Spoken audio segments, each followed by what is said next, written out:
Because the region that I come from, which is Central America, the 5 smallest countries of all our region, Guatemala, El Salvador, Nicaragua, Honduras, and Costa Rica, right now, 2 of them, Nicaragua and El Salvador, are ruled by socialism of the 21st century. So how can I negotiate as a bloc when I have 2 countries that are not willing to open to free trade?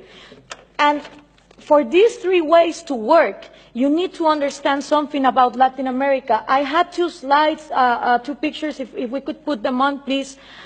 The first thing is Latin America has always been ruled by dictators. Then Fidel Castro comes in, and he is successful in making a Marxist guerrilla.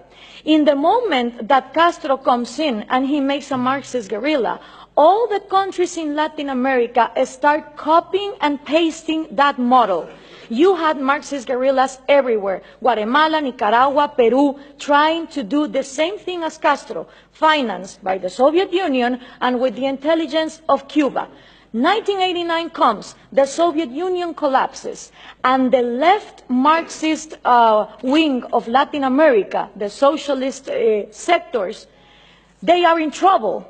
Because now they don't have the money of the Soviet Union to keep on going with these violent guerrillas, but they still want to come to power. So what do?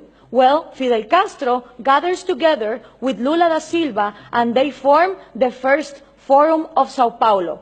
The Sao Paulo Forum is a parliament that every year gathers together to further on the socialist agenda. And they start working on 1990. In 1998, they put their first president, Hugo Chavez. And that was a relief for Cuba, because the money that the Soviet Union was lacking to give, the oil of Venezuela started giving. And now that the oil prices are coming down, they are hoping for Colombia to advance on the agenda to give FARC, the Marxist guerrilla drug dealer of Latin America, places in power. If this happens, we're going to have the first narco-socialist government, which will mean that the money of drugs, it's infinite. It doesn't depend on the market like oil, and then you have another socialism of maybe the 22nd century. So what we need to understand is this regional strategy is not only put in place in Venezuela, it has been put in place and tested in Brazil, Argentina, Chile, Uruguay, Nicaragua, El Salvador. And the places where they haven't governed, they have people who are waiting to come to power. When we understand this, we also understand that when the Berlin Wall fell and communism was a thing of the past, in Latin America we voted for the so-called neoliberal governments, the right-wing presidents that were going to open the market. These people gathered together in the Washington Consensus, and they promised that they would give us free market. What did they do? They privatized everything. They privatized electricity, trains, radio stations, but they didn't liberalize them. They gave them as oligopolies and monopolies to their peers, and this created crony capitalism. But for most of the population, the one to blame was free market. I don't know if we can now put the picture, please. For the people, what is needed to be blamed is free market, when free market has never existed in Latin America. So it's always blaming the government, but expecting more government to come in and solve the problem, like this picture shows here. So what happened then? People started voting for socialism of the 21st century because they were going to, fix the mess that this crony capitalists did in the 90s. Venezuela was going to be the promised land. Caracas was going to be the New York City of Latin America. So what happened?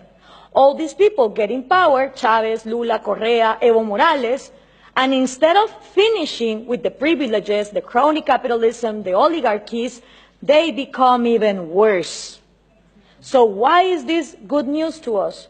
Because people in Latin America don't know what to do.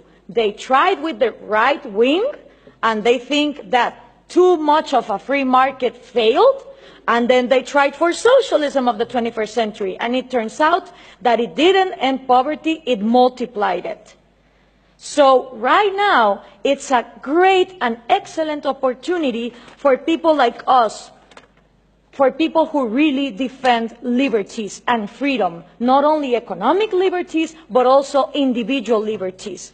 Because in a moment where there is frustration to the left and to the right, and everything has been tried, and all of them are statists who want to control the economy, is great news for people like us who want to defend freedom. The examples given here from different regions of the planet demonstrate that freedom works.